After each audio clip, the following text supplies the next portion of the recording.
O Senhor esteja convosco. Ele está no meio de nós. Proclamação do Evangelho de Jesus Cristo, segundo Mateus. Glória a vós, Senhor. Naquele tempo, Jesus voltou ao templo. Enquanto ensinava, os sumos sacerdotes e anciãos do povo aproximaram-se dele e perguntaram: com que autoridade fazes estas coisas? Quem te deu tal autoridade? Jesus respondeu-lhes: também eu vos farei uma pergunta. Se vós me responderdes, também eu vos direi com que autoridade faço estas coisas. De onde vinha o batismo de João? Do céu ou dos homens? Eles refletiam entre si: se dissermos do céu, ele nos dirá: por que não acreditastes nele? Se dissermos dos homens, temos medo do povo, pois todos têm João Batista na conta de profeta. Eles então responderam a Jesus: não sabemos. Ao que Jesus também respondeu: eu também não vos direi com que autoridade faço estas coisas. Palavra da salvação. Glória a vós, Senhor. Que a palavra de Deus perdoe os nossos pecados. Amém.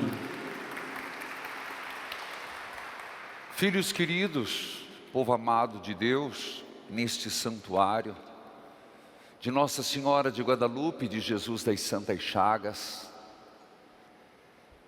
estamos já, eu digo já porque não falta muito, na penúltima semana que antecede o Natal, terceira semana do Advento. E já é hora de alguma forma tentarmos calcular a distância que estamos do presépio, a distância que estamos do menino Deus que vai nascer. E se nós quisermos de fato compreender o Evangelho de hoje, faz-se necessário voltar um pouquinho ao que ontem foi proclamado. Ontem falava-se muito de João Batista, o último dos profetas, filho de Zacarias, filho de Isabel, aquele, o profeta, que veio para preparar o caminho do Senhor, aquele que nada queria para si mesmo, e disse: eu não sou o Cristo, eu não sou Elias, eu não sou o profeta, eu sou a voz que clama no deserto: preparai o caminho do Senhor. E nesse propósito de preparar o caminho do Senhor, repito, neste propósito de preparar o caminho do Senhor, ele vai para o deserto. Não esquece isso. Ele ir para o deserto tem todo um significado de fazer com que o povo relembre a experiência que eles fizeram, a experiência de purificação, a experiência de quando foram conduzidos por Deus por 40 anos. É toda uma pedagogia, é toda uma forma de levar as pessoas do seu tempo a fazer a memória. Quem somos? Somos um povo errante, um povo peregrino, que Deus escolheu, que nos preparou, que nos purificou, que caminhou conosco. E o batismo de João, o batismo feito por água, que ele mesmo disse: hoje eu vos batizo com água, mas virá alguém depois de mim, que vos batizará com o Espírito, aquela água purificadora, inaugurando ali o batismo definitivo. Esse é o pano de fundo. E é exatamente nesse pano de fundo que vem o evangelho de hoje. É importante se entender isso, porque Jesus está no templo. E lembremos que no templo Jesus ensinava. No templo Jesus observou os vendilhões e os expulsou. No templo Jesus percebeu que as pessoas ficavam admiradas com as pedras preciosas e votivas. E Jesus disse que maior era no reino dos céus. No templo, ele observou os ricos entrarem dando uma quantidade maior e uma viúva dando daquilo que lhe era necessária. No templo, Jesus fez curas. No templo, Jesus fez milagres. Ele está no templo, na casa de Deus. E é lá que os sumos sacerdotes e os anciãos do povo se aproximam dele. Mas nós tínhamos que nos perguntar, que tipo de aproximação é essa? Que tipo de aproximação que eles fazem de Jesus? E ao mesmo tempo refletirmos, qual é a nossa aproximação de Jesus? Muitos se aproximaram de Jesus e foram com armadilhas prontas.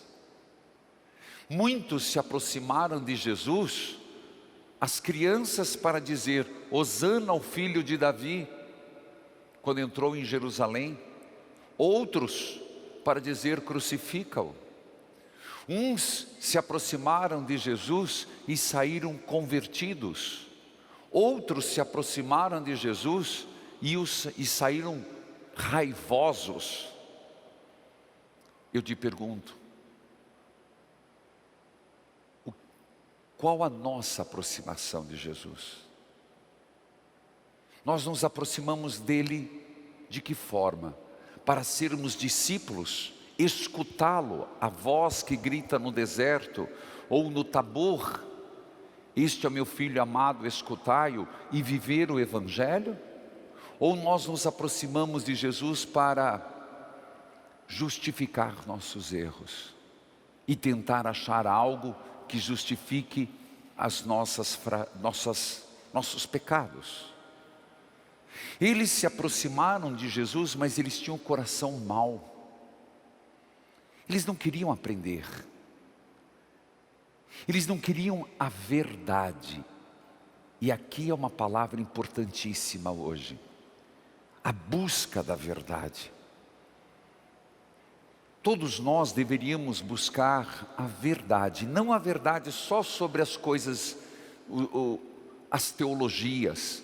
Não é a verdade só sobre as coisas espirituais. A verdade sobre nós. A verdade sobre o que passa dentro do nosso coração, de nossa mente. A verdade das nossas intenções. E realmente descobrirmos quem somos nós. Quem sou eu? O que me motiva? Porque é impressionante. Se nós não sabemos quem somos, o que queremos, o que buscamos, nós nos tornamos pessoas fingidas. As nossas intenções se tornam dúbias. Nós nos tornamos pessoas que aparentam uma coisa e vivem outra. Que nossa palavra pode vir com doce mel, mas nosso coração tem um amargo de fel. E isso, meus irmãos, às vezes nós não percebemos, mas as pessoas percebem. Você não sabe por quê, mas a pessoa percebe e começa, eu diria até que naturalmente excluir aquela pessoa. Tem alguma coisa errada. Não estou dizendo que deveria ser assim, mas aquela pessoa tem algo de mal. Aquela pessoa não é verdadeira. Aquela pessoa é encrenqueira. Já ouviu essa palavra, né? Aquela pessoa é intrigueira. Onde vai, causa intriga. Onde vai, sempre tem uma forma distorcida de ver as coisas. É essa verdade que nós deveríamos buscar. Quem somos nós? E é impressionante essa verdade, ela nos liberta. Não é que nos decepciona, porque quando nós tomamos consciência daquilo que somos, até dos nossos defeitos, Deus ajuda. E se a gente quer mudar, Deus ajuda. Deus ajuda quem quer mudar. Deus ajuda quem quer melhorar. A graça de Deus é isso. Nós não somos perfeitos. A perfeição é uma busca. Então, se nós, na presença do Espírito Santo, nesse tempo de Natal, nesse aproximar-se de Jesus, nós nos damos conta de que estamos equivocados, estamos errados e pedimos a graça de Deus, Ele conserta. Olha quantas pessoas Ele consertou. Se aproximou de Jesus uma pecadora que estava para ser apedrejada em público. Ela foi levada até Jesus, mas ela se aproximou de Jesus no perdão e na vida que mudou. Vamos falar de outro, de Nicodemos. Se aproximou de Jesus cheio de livros, escrevo num livro isso, cheio de sabedoria. E depois que voltou a ser criança, saiu cheio de desejos de mudança. Vamos pensar em Maria Madalena. Se aproximou de Jesus com 7 espíritos. E depois saiu como uma grande discípula amada. Então eu te pergunto, nosso aproximar-se de Jesus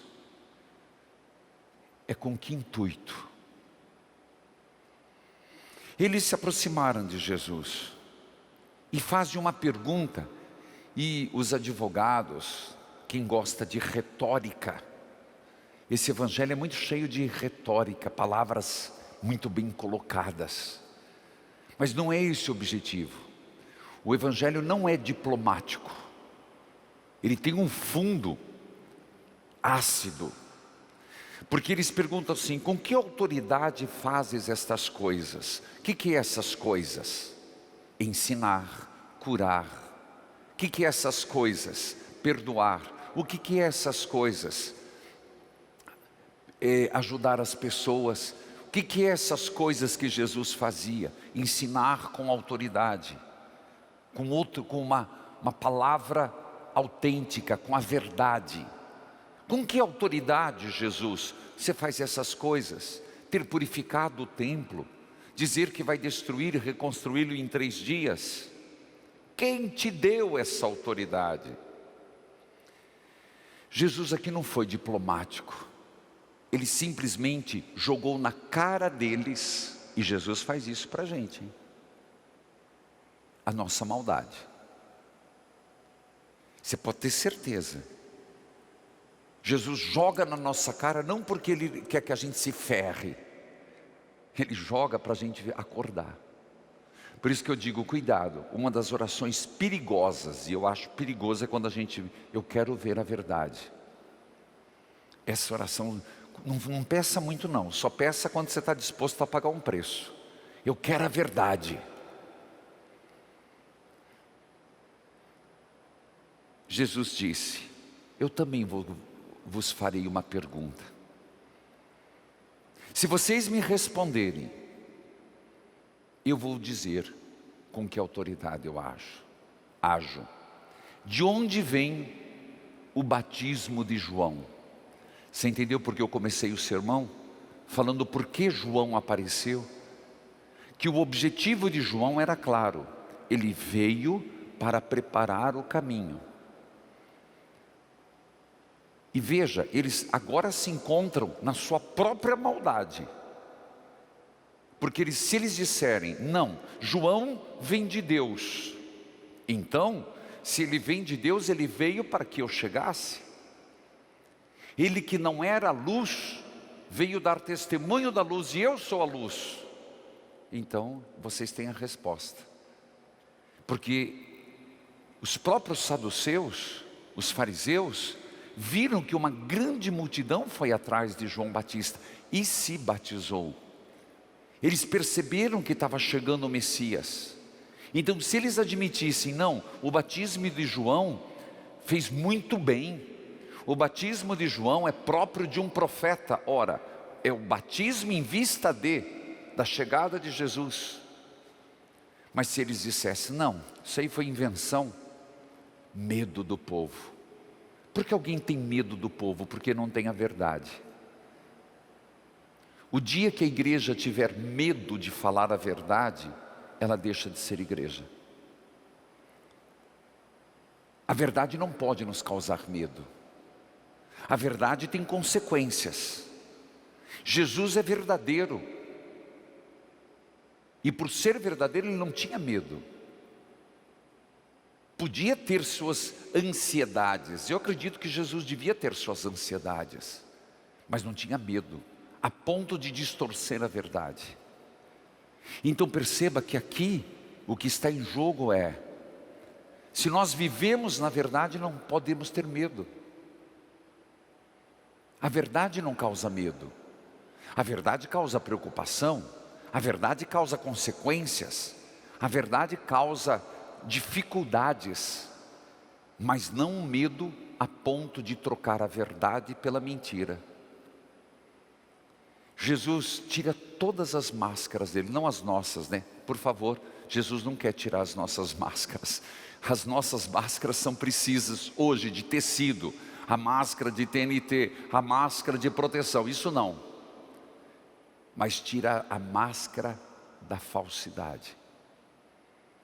Então acabou sendo infrutífero aquela aproximação. A pergunta continua.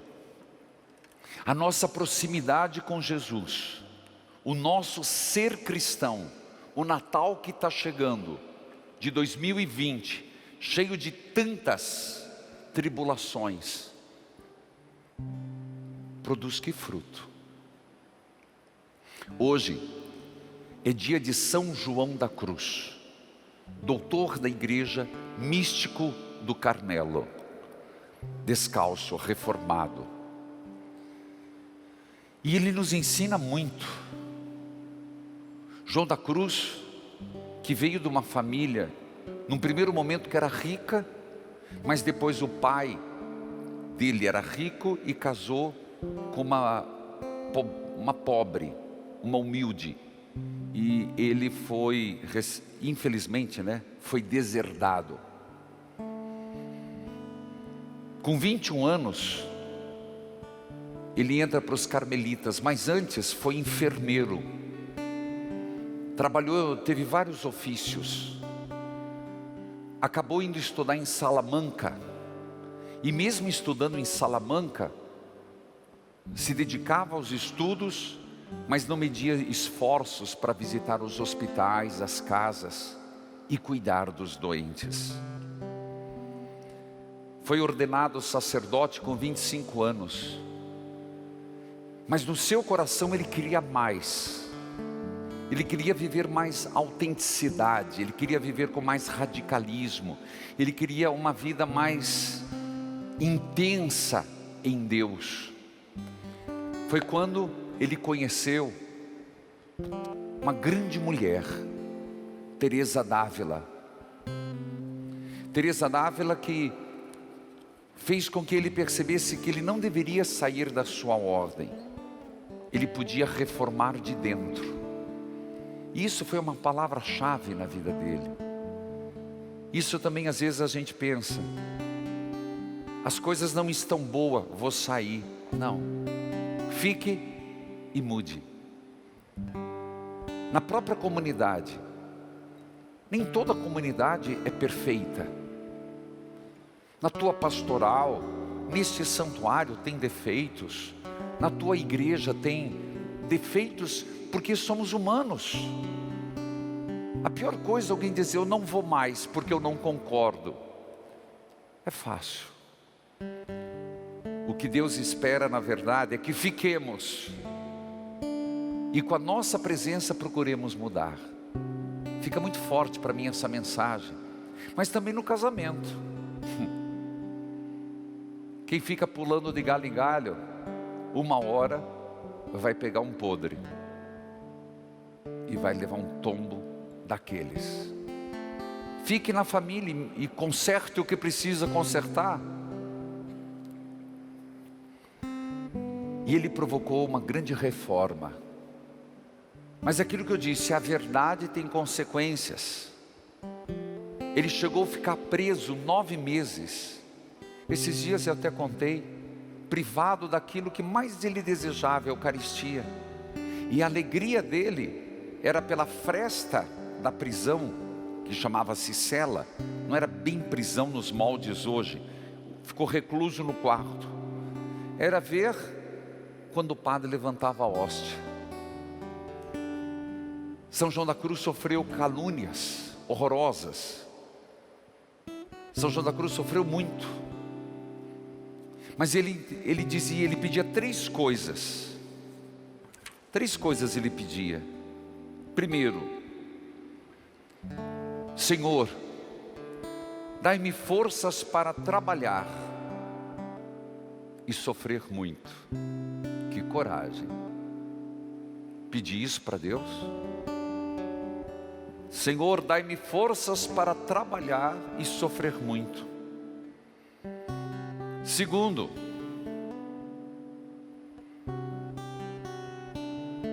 Senhor, que eu não precise ser respeitado pelos meus companheiros, mas que eu jamais possa cometer o erro de querer ser alguém que não sou. Terceiro, Senhor, me deixe morrer desprezado e humilhado para a salvação dos pecadores. E de fato aconteceu. Você vê que é um caminho inverso. Esse homem que escreveu e sempre dizia que chegar até Cristo era uma subida de um monte. Ele teve uma visão tão linda em Ávila. Talvez seria bom abrir aqui, por favor, a televisão, porque ele fez um rabisco de uma visão que ele teve. Esse rabisco até hoje existe em Ávila, que é algo que me encanta muito. Está num relicário. Um rabisco de Jesus pregado na cruz. Não subiram a matéria? Que pena. Eu usei no Experiência de Deus. Ele rabisca Jesus na cruz, mas a cruz está no meio do espaço. E Jesus é visto de cima pelos olhos do Pai. Então, São João da Cruz teve essa visão, pelo ângulo direito inclusive. Deus olha a humanidade a partir do Cristo crucificado. Que lindo, né? O olhar de Deus Pai para nós. Chegou, cavalaria chegou. Esses foram os rabiscos que São João da Cruz teve essa visão maravilhosa, que Deus contempla os seus filhos, os nossos pecados, as nossas mazelas, mas Ele olha a partir do amor de Jesus para conosco. Então, se eu puder usar palavras um pouco mais pedagógicas, se até Deus Pai quisesse agir com justiça, quando vê o Filho crucificado, age por misericórdia. É assim que Deus nos olha. É como, lembra daquele texto, Jesus é o nosso sumo e eterno intercessor. Quer dizer que entre nós e o Pai está Jesus Cristo crucificado. Aí Salvador Dalí viu essa imagem e praticamente numa obra de arte a eternizou. se não me falha a memória, em 1950, muito recente, nessa imagem. De novo a mesma perspectiva. Deus olhando para o globo terrestre, Deus olhando para a humanidade, Deus olhando para as suas criaturas, Deus olhando para nós. Mas o que interpõe o olhar de Deus é o seu Filho amado. Amém.